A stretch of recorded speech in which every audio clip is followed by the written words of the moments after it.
ayon sa records ng ating konseho, sa loob ng 10 buwan, wala pa tayong ordinansang natalakay para sa kabataang Manileño na ipinaglalaban nyo rito. I would like to unequivocally refute all the baseless accusations thrown at me in last week's session po. So I have here everything that I have done for the City Council in the 8 months that I have been here. So I'm going to start off with the resolutions po. The first resolution is a resolution calling the Department of the Interior and Local Government for the deferment of implementation of the stringent requirements for the Sangguniang Kabataan Treasurers to their assumption of office. So because of this resolution po, ang TESDA po ay nag-reach out sa amin at sila po ay formulate at nag-implement ng 2-day training para po hindi po mahirapan ng mga SK Treasurer dahil ang sinasuggest po na TESDA na training po ay 33 days which if titignan naman po natin yung honorarium ng mga SK Treasurers, mga 1,000 pesos per month lang yun, hindi po enough yun para po sila po ay magsagawa ng 33-day training. So dahil po sa resolution na ito, 2 days na lang po yung naging training ng ating mga SK Treasurers at dahil din po doon nakapag-bonding ang mga SK Chairman at SK Treasurer at nabuksan po ang kanilang mga bank account. So ito po ang pinakaunang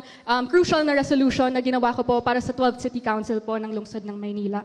Next na resolution naman po ay resolution congratulating the Department of Health in setting a new Guinness World Record for the largest human lung formation. So ito pong resolution po na ito at yung naganap po na human lung formation noong March po, ay pinagtulungan po namin ng Manila Health Department kung saan po, actually kami pa po sa office namin po sa SK Federation, kami pa po yung nagrenta po ng truck at pumunta ng Mandaluyong para po kunin at i-distribute lahat po ng mga materials na nagagamitin sa human lung formation na ito. Hindi po magagawa tong Guinness World Record na ito kung wala po yung mga SK officials ng lungsod ng Maynila dahil ito pong human lung formation po na ito ay nag-comprise po ng around 25% po ng SK officials and that is only in the City of Manila po. So again, to say na I haven't done anything for the City Council and the City of Manila is pretty much baseless.